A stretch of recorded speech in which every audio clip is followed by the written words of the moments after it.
and welcome, beautiful souls out there. I really wish I could just see you all and connect with you. I am going to put my glasses on here in a minute when I start gathering in my blog, because if you know, I write on my Substack, which is where I'm keeping my blog at the moment. And then just have to tell you, I'm a one-woman show. I don't have any support at this time. I do see myself someday having a support team where I can do more, and this will be, maybe quote unquote more professional for you. But as of right now, I'm just, trying to make this work, trying to live my passion, doing what I love, because I don't want to work for anybody corporate. I don't want to work for anybody that I don't believe in, that's not paying me enough. I believe I have a lot of knowledge to share, and I really just am here as a service and to help other people, to inspire you, to bring knowledge and to have fun. And I just want to be transparent as to where I'm at in the moment, in the middle of don't know where I'm going to live, don't know, this year's really been crazy. I'm in the midst of writing my book called 31, and it has to do with 31 moves. And I thought it would really help me by writing a book about all the moves that I've done over the years, because it got to be about a year ago, I was thinking, wow, this is going on 31 moves in 31 years. And I thought, that's a fucking lot. I don't think there's many people out there that have moved 31 times in 31 years, especially having 4 kids, running businesses, doing all these things, and just living in California and how crazy it's gotten. And I have not been the one of the fortunate people that have been able to buy property. And I think if I would have been able to buy property, things would be different, but they're not. And now it's like you have to have $100,000 in the bank to buy a piece of property, with any kind of home on it that may still be a fixer-upper to be able to afford the mortgage, right? Or even to be able to qualify these days. So I just want to be transparent. I am house sitting right now for some friends of mine. I'm very grateful to be here. And I am in the midst of looking for my next home. I have been looking since the spring, and I thought I found something, but it ended up not being the right situation. So I am continuing my journey to look, and I don't know where I'm going to end up. But I am still trying to keep the podcast going. I'm going to have a guest here in a couple of weeks who I'm very excited about, somebody I've known for a very long time from back in the days when I had my green living store. And I will maybe mention that again at the end of the podcast. But every week I don't know, what I'm writing about next, because there's so many topics that I'm passionate about. And it usually comes to me closer to the weekend, the week before. So like last weekend, it came to me not until Sunday. I was like, okay, I'm going to write about this, because there were 2 signs that were given to me during the week. One was, it wasn't even a podcast. I was just listening to Democracy Now!, which I try to listen to only a couple of times a week now, because it's just so intense. I have to protect my energy of what's going on out there. But I was fortunate enough to listen to one of her episodes that I think it was on like Wednesday, probably last week, that had nothing to do with Israel, had Palestine, had nothing to do with who and our fucked up government. But actually it did kind of have to do with our fucked up government, but it was more about animal justice. And she was interviewing someone that had just recently released his book that I will link here in the show notes, that I will mention, about animal rights, about what is happening out there with animals, okay? And there's many kinds of animals, but I'm talking about domesticated animals that we have here in the US, specifically speaking to the United States, because that's where I live. And this is something that really touches my heart on a deep, deep level, because I had become an animal activist back in my teens many years ago. I'll just say like 35 years ago. I really, wanted to change my diet back when I was 16. I knew I needed to be healthier. I had in my heart, somehow was just planted in my heart, that I wanted to help protect animals, that I cared about what was happening to them, and that I cared about the environment. And I didn't even know, how much it was infecting, that just came out. Wanted to say affecting, but yes, infecting our planet. What's happening with the animals and how they're treated, and how it's really not even food. It's very sad that people call most of the meat that is out there in the world, in our society, I'll just say in our local society, our world at large, the United States of America, it's really not even food. It's like probably harming you more to ingest these animals than it is helping you. And I'm not going to go into too much detail today, but I called my blog Animal Love. This goes way back. All sentient beings deserve respect, okay? They just do. We're all connected. And I have Native American blood.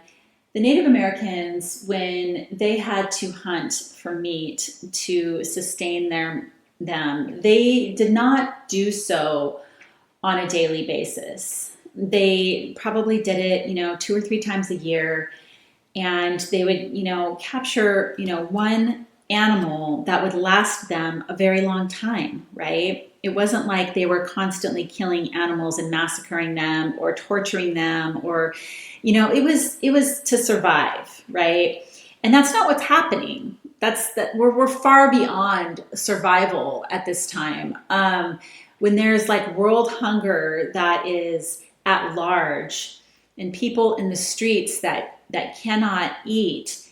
And it's like, I used to have, this just came to me, a really hard time. And this wasn't even a restaurant that served meat. This was a restaurant in San Francisco. I'm trying to remember the name of it. It was connected to Hotel California. And they ended up closing down, but then they reopened in the East Bay. Maybe it'll come to me at some point in the podcast. But it was a vegan, the Millennium. I think it was called the Millennium. And it was a vegan restaurant that was to die for. It was like a gourmet, organic, sustainable, vegan type restaurant, kind of like Cafe Gratitude. But it was like cooked stuff and very, very gourmet. So this place was set in a location in the city, I'm talking about San Francisco, that wasn't, San Francisco is like, it's kind of interesting the way it's set up, but I believe it was like on Geary or Van Ness. I think it was on Geary. And, definitely now it's probably even worse off, because back then the city was really a lot safer place to be, and there wasn't as many homeless as there is now. It's gotten to be quite an issue in the last decade. And there was this homeless man that was always there every time I would go there. And it was just for special occasions, because it was a very expensive restaurant. But a friend of mine and I would really like to go there, because this is when we were strict vegans, and, we just loved this place. And when we would eat there was always this one homeless guy who was standing outside, and my friend always had cash falling out of her purse, her bag. And so she would, constantly be like giving her money away to the homeless on the street. And it was really hard for me to sit there, though. I didn't like to sit by the window, because when you would be by the window and you'd be sitting outside, it just felt so imbalanced to be having this, $100 meal And then there's someone outside that has nothing, and that is trying to get his next $2 meal or whatever at the time. It's like, it just didn't sit well with me, and it was really hard to be there and to have that contrast. And it's not even like I had a ton of money. I just like to splurge. I like to spoil myself. I like to eat good food. I'm a total foodie. And, I was probably going in debt doing it. I don't even know, but it's just something that I've always loved to do. When I go to LA a couple times a year to visit my son, I love to go to some of the best places. I mean, probably not the best, but some of the really, quite, posh, sustainable, farm to table type restaurants in LA. There's many now. There didn't used to be that many. And I used to like judge them and be like, I can't believe that we've got like so much up here, and why aren't they on board down there? Have this story of like when I had my store, probably like 10, 15 years, it was probably more like 15 years ago. I was down at the LA Green Fest. They had a green festival there. And it was so different than the one that we had in San Francisco, which like the main one was in San Francisco, I believe.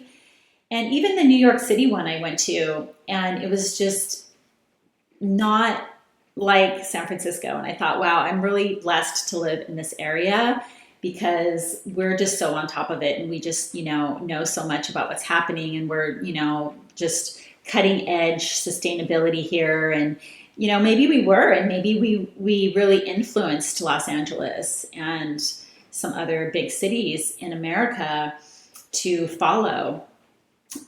Because I believe San Francisco was one of the first green cities, and then I think Portland and, many others followed after. But, anyhow, I just want to talk about animals a little bit today and bring some awareness around what's happening, give you a couple of references. That one is a movie. I'm sure there's other movies as well, and I know there's other movies as well, and maybe I'll throw those in the show notes. But also just speak to what's happening with the animals and what we're putting in our bodies. We need to think about what we're consuming, right? And if we want to be more peaceful, if we want to bring more balance to the craziness and chaos that's happening, the war, there's war on so many levels happening right now, then we really need to think about everything that we're doing, everything that we're contributing to, okay? Because our government in this country is so fucked up, and even on the level of the food system, highly on the level of the food system. And that's really how they can control us more than you even know. Because what we consume in our bodies is going to reflect who we are. It's going to reflect how we feel on a daily.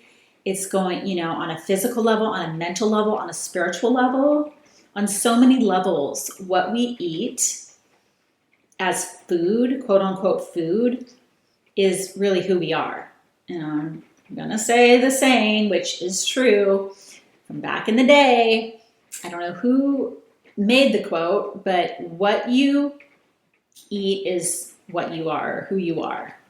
Okay? It's a reflection. So, animal love, this podcast, this blog was inspired from my last weekend. I had an interesting, like I said before that, I listened to something on one of my favorite shows with Amy Goodman. She was interviewing this man that did this book. And I would highly recommend looking into that, even if you can just read a little bit of it. And I think it needs to be made in an audio version, I'm hoping. But over the weekend, I had an interesting conversation also with a friend about animal justice. And this is an ongoing, simple yet complex subject, okay? It's also an immense one, to say the least, if you have any compassion at all. Like I've expressed before, I'm an emotionally defined empath. I deeply feel what others are feeling and thus need to create boundaries within myself to protect my energy. It's vital for me to make conscious daily decisions, choices on my actions. Like, how will this choice to fulfill this need affect other life? That's what I'm speaking to. Even the animals, the other living beings, not just the humans, but all life. Okay? All life, the organisms in the ground, the water that we're drinking, that we want to swim in, that we want to have access to, nature, it's all affected by our choices that we make daily. And yes, one of the main examples of a daily need is what we eat. What we consume for nourishment is such a huge choice, not just for our own health, but also how our choices affect the earth and other species along the way. Most of us are walking around the planet unconscious, blinded to how every choice we make affects the collective whole. From our thoughts to what we consume. Consumption is a broad term, and what we choose to listen to, watch, feel, ingest, even touch are all avenues of consuming inward and projecting outwards as well. About a decade ago now, I made what I felt was a conscious choice to start eating high quality animal meats, not including pork. I have not eaten any pork since I was 15 or 16, and that was bacon probably was the only kind of pork I ate a few times as a kid. Now, such as cow, chicken, and fish is what I'm speaking to. And the only reason I did this, after being veg for over 20 years, was to gain back my physical health, which had gone astray by consuming too many carbs. I probably didn't know what I was doing to the level I do now. And was, having kids and raising kids. Of course, kids want to eat sugar, and I was trying to get that under control because I had learned about, my kids' health. That's how I learned about health and how I was really motivated about learning more and more about health, was wanting my kids to be healthy. And them struggling with the things that they struggled with inspired me to fix my own health even more.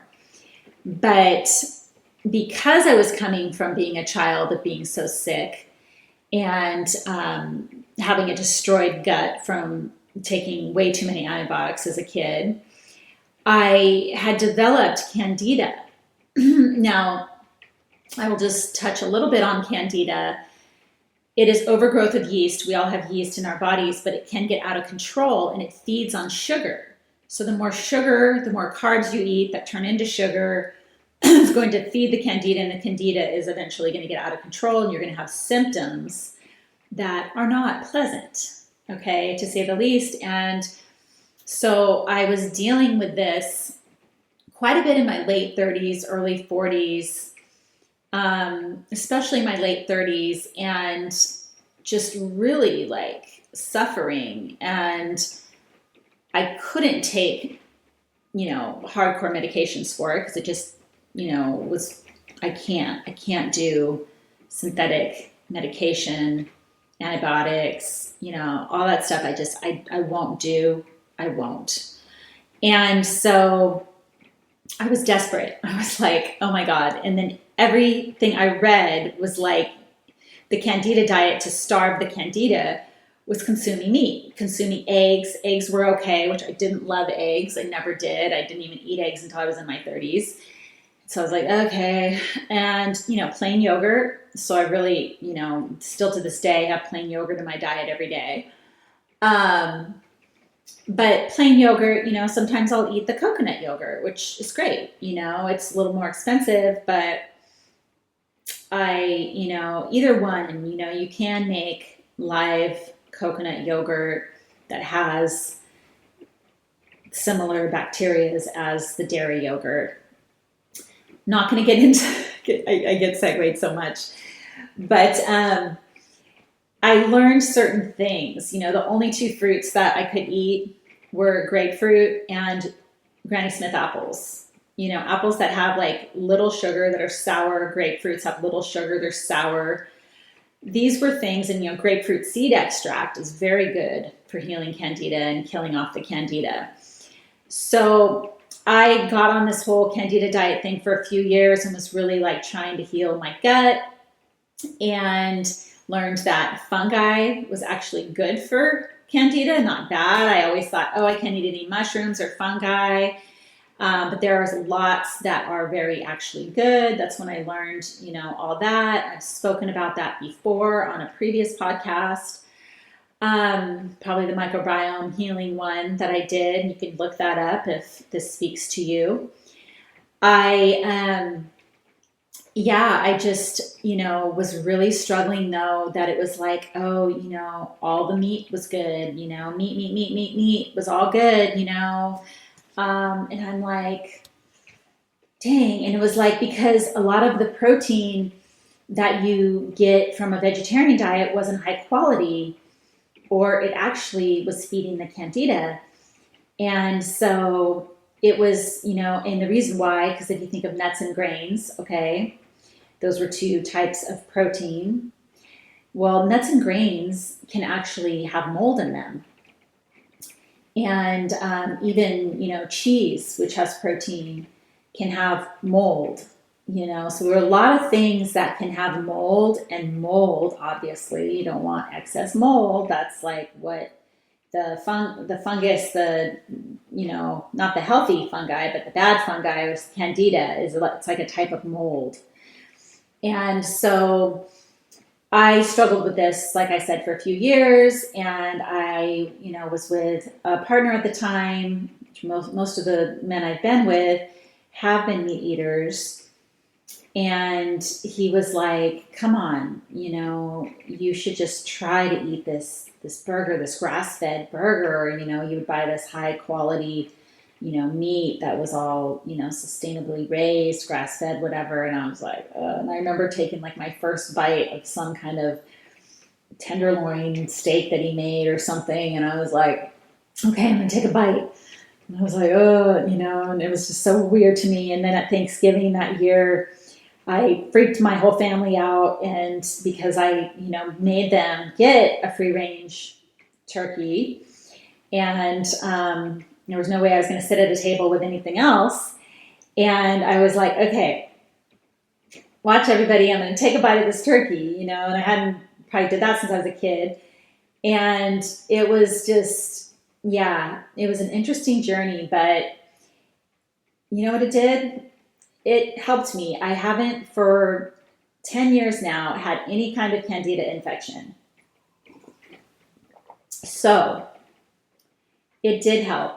But I have struggled with consuming meat, period. Like, I'm not attracted to it. I am a type A blood, which means I am the type of blood that does best being a vegetarian. And I don't like having to kill an animal or any other sentient being. Sentient beings can be plants too. And this is true. And there can be arguments around that. Oh, well, you're killing the plant, eating the plant. Okay. You can really look at that and think about that. And there is some truth to that.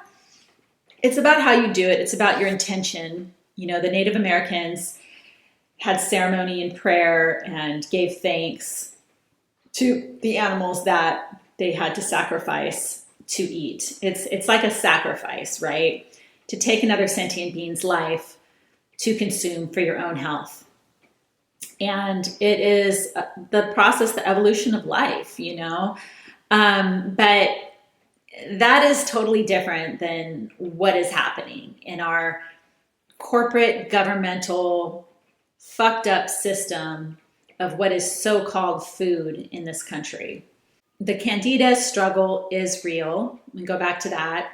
even for a blood type A like myself, A's can comfortably live on a balanced veg diet with plenty of energy. So I didn't have a problem with energy. Like some people get sick a lot or they just struggle with having enough energy. And a lot of times people that try to do the veg diet, it is for animal reasons, but they struggle with their own health because they don't know what nutrients that they need. They're not getting the proper protein, amino acids. You just have to really make sure you know what you're doing. So over the past decade, my consumption has stayed very low, eating high quality meat 1 to 2 times a week, if that. And what do I mean by high quality? Well, the term for me is aimed to describe grass-fed, free-range, sustainably sourced, organically raised. That means they're eating organic grains, what they're fed is certified organic, just like the other food that I'm buying is certified organic. To this day, I have not, nor will I ever again consciously consume anything less than. Now, my soulful evolutionary healing journey began at age 16, first by ending my consumption of meat. And recently, yet again, I was inspired to think twice this past week whether I even want to continue with my partial carnivorous Pesca diet. Pescatarianism is a whole nother thing, and to many may seem like a better choice for various reasons. But all I can say to that is once you watch a documentary like Seaspiracy, link in the show notes, that gives factual, informative data on the truth about eating fish, don't be blinded and think that it's all good. You all know that there's microplastics even in the air that we're breathing, but plenty of them swimming around in our ocean, which is what the fish are eating. So just one tidbit on that. If you're consuming fish every week, you're consuming plastic every week. Okay, that's just one tidbit on that. Not to mention the devastation that's happening on the sea level to all the fish that are being killed every day that don't need to be killed and that don't even get consumed because there's overfishing happening and there's not enough regulation on that. And just like what's happening with the land animals, and it's very, very sad. So there's a whole lot on that, and I'm just going to say those 2 things. I would highly recommend, if you do ever consume fish from our seas, to just watch Seaspiracy. For the rest of the land animals, they deserve to be treated with so much more respect. It's literally disgusting what is happening behind locked doors, and all I will say is to read the book that I mentioned. It's called Little Red Barns, Hiding the Truth from Farm to Fable. A new book exposing the landscape of the many products that we consume that are a dangerous threat to our health and to our ecosystem, affecting climate change at large. And this groundbreaking investigation exposes the powerful forces at work to hide the harms of industrial agriculture, its outsized role in the climate crisis, and its links to global rise of fascism. Yeah, it's literally disgusting, and everybody should know this hidden information that you're not going to find on any news channel, except for maybe Democracy Now! If you're someone that watches or listens. But if you missed the episode, it was on last week. You could also listen to that if you don't want to get this book or, whatever. I believe it was last Wednesday or Thursday. Amy had an episode where she interviewed the man that did the book. So in my Substack, I've got a couple photos. It's always good. I always link that in the show notes if you want to read what I'm referring to and see my blog. So what is happening within these CAFOs, which are concentrated animal feeding operations, is not okay. And most people have no clue. I tried to take a picture. I've probably done this more than once when I drive to Los Angeles and I see the, it's not even the poultry ones, it's the cattle. There's a couple cattle ones that are on the way to LA from Northern California. And it's like I have to hold my breath for like 2 minutes, and it's very, very difficult. It's so disgusting and sad because the cows are like standing in their own shit. They can't move. They're being forced to eat stuff they shouldn't be eating. They have their babies taken away from them. Their babies can't even be with them. And it's just pure animal cruelty, not to mention all the ones that are killed for no apparent reason, because they're being raised and then they get sick and then they're just like killed, or, they're not fit for whatever, selling. So then they just kill them, and they're being killed without even anesthesia. Okay. I'm just going to say that the book talks about that, but animals are being killed without even anesthesia. It's like literal torture. And these animals, what did they do? They didn't do anything. They didn't do anything wrong.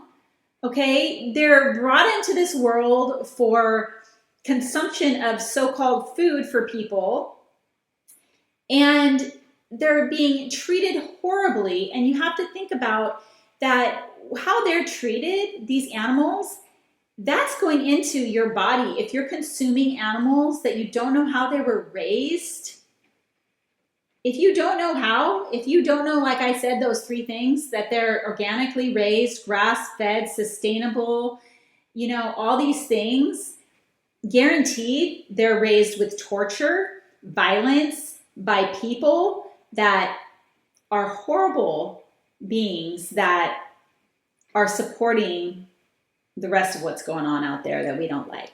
Okay. And that is what you don't really want to be putting in your body if you care about your body and you want to be healthier. So it's highly hidden news, covered up by large corporate interests, and yes, also the US government. Potter, the author, uncovers the frightening truth about animal agriculture's role in accelerating climate collapse. He shows how the authoritarian measures being taken to maintain control over this key aspect of the global food supply chain and directly linked to the proliferation and empowerment of far-right militias that aim to prosecute those leaking the ugly truth. So as time turns and we are constantly subject to new information, we have a choice to shift our beliefs, make change to contribute to something better, choosing more sustainable options for thyself and for the planet. We do have options. We do.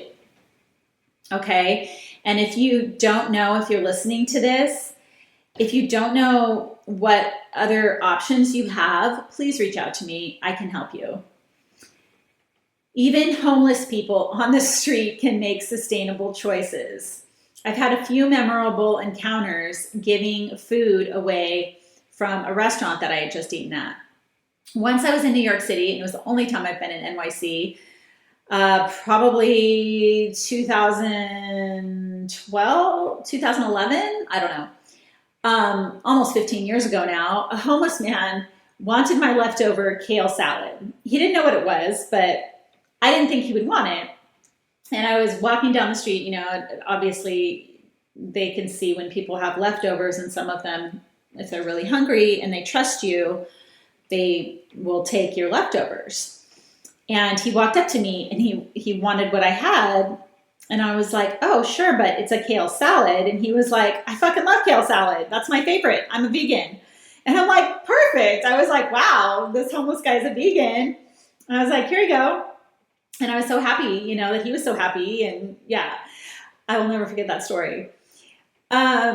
So another time though, I had a woman, this is in Santa Cruz. I've had other people deny food, but for other reasons, but she stated that she had gotten sick too many times from people, you know, giving her food, and she trusted that but maybe the food that they had, maybe had been sitting in her car, or like, I don't know, but you get food, you don't know where it came from and how it was handled or whatever, and you take it because you're hungry, and then you get like really sick for a couple days. And she was just, she was an older lady. I think she'd been on the streets for a while, and she was just like, no, thank you. Maybe she did end up taking it from me because she trusted me after we spoke, but I was like, oh, okay, I'm sorry. And it's kind of gotten to a point where I used to give food away a lot to homeless people like a decade ago. Maybe I just don't go out as much as I used to. There has been times, a few times recently, where I'm like in a place and I'm like, there's not homeless people, because I'm like, I want to give my food away. But I'm like, I'm not in an area where there's just somebody homeless standing out there before I get to my car that I can give it to them. But there's been other times where I've tried to give food away, and usually to a woman, and it's like she's too depressed or she's too high on something and she just doesn't want it. And she's just like, whatever, like, I don't want food. Or, when you're really not feeling good, or maybe you're on something you don't want to eat, and you just, you don't want to eat, I get it. It's really sad. It's really sad. So these days we need more loving kindness, more compassion to help balance the opposite realm of disorder that's infiltrating humanity right now. One way of raising the bar over what is to create more positive vibes for yourself and for those around you. And this includes the animals, this includes nature, this includes everything that we're connected to. Sharing, being kind, and showing compassion for all sentient beings are simple ways that we can raise the collective consciousness for our future generations. And don't we all just really want to be a part of creating a more conscious world for the ones that we are leaving behind? Thank you. Thank you for being here with me today. I really do love and appreciate all of you. I love it and appreciate everybody out there that is doing good in this world, that is making change happen. Thank you so much. And I am going to have a guest on finally in a couple of weeks. Her name's Mira, and she is a conscious creator, artist, and a mother of four like myself. And that's all I'm going to say for now. But that episode will come out maybe 3 weeks from now. We'll be recording in 2 weeks, and I'm very excited about that. What else is on the horizon? I'm just trusting and flowing with life, really, because I don't know what the fuck is happening for my next chapter at the moment.